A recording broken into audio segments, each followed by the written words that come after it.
Since learning TEAM, it's changed my approach as a clinician significantly, in the sense that I'm not worried when I see a patient. I'm actually very curious, and I want to, it's like a puzzle almost. It's like, okay, let me know the signs and symptoms. I really want to check their abdomen. I really want to check their pulse. I want to see their tongue, because there's a system. And so now I know that there is a formula that can treat this patient, and it's all about just figuring it out based on diagnostic tools. Whereas with TCM, it was so confusing. There was an infinite amount of treatment approaches, and it was just overwhelming. It was like, I could use this herb, I can also use this herb, I can also use this herb, but is it right? Is it wrong? There's no way to know.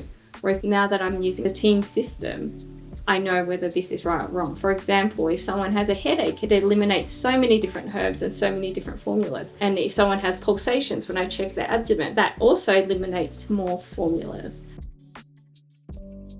The limitations I found with TCM were actually really established in my second year of uni. I remember the teacher had a case study and presented it to the class, and were asking, the students for what they thought the diagnosis was. And as many people know who have studied Chinese medicine, there were just say 10 different diagnoses, and that lecturer itself was like, oh, it could be.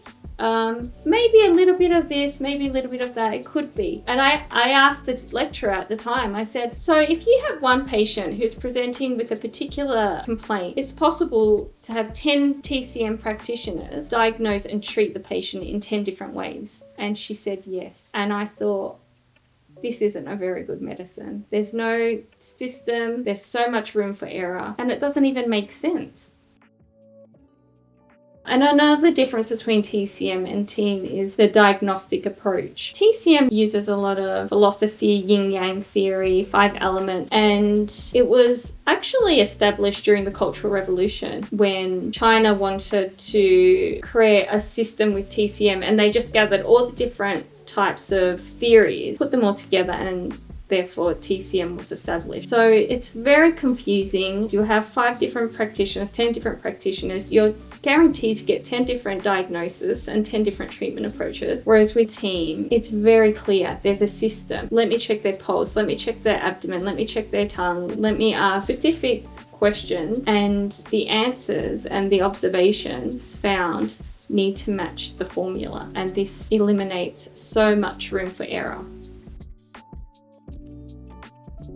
The difference between TCM and TEAM is that TEAM has a systematic approach, and it uses tongue, signs and symptoms, abdominals, and pulse to cross-check everything to make sure that a certain diagnosis is established. Whereas TCM, it's so vague. For anyone who has studied Chinese medicine, we all know that liver qi stagnation, spleen qi deficiency are probably the 2 things that are diagnosed the most. But what does that even mean? You don't even really understand what that even means. Whereas with TEAM, when you look at the structures of the formula, you understand what the diagnosis actually means. TEAM use the formulas that have been outlined in the Shanghang and the Jingui, whereas with TCM, most TCM practitioners are actually making up their own formulas. There are so many issues with that. One of the main issues is you're essentially making a new medicine every time you see a patient, and you don't understand the interactions between all the different herbs. Now, a lot of people think, well, they're herbs, they're natural, they're fine. That's not true. Herbs can be toxic when you give them to the wrong person. So as I'm using these diagnostic tools, like the pulse, the tongue, the abdominals, the signs and symptoms, I'm basically able to eliminate certain formulas until I'm able to have a clear understanding of what this patient is presenting as. And the interesting thing about TEAM is that the diagnosis is the formula. It's not about liver qi stagnation, spleen qi deficiency, because that doesn't even tell you anything. For example, if I'm working with another TEAM practitioner and I'm asking about a particular patient, all they need to tell me is what formula that they've been on. And I already have a clear understanding, okay, this patient's going to present with headaches, they're going to present with constipation, and I'll know what their abdomen should look like. So then when I go and check them, if there are any changes, I'll know, okay, they're no longer on this formula. Or if they're presenting in the exact same way, I'll know, okay, yep, they're still on this formula.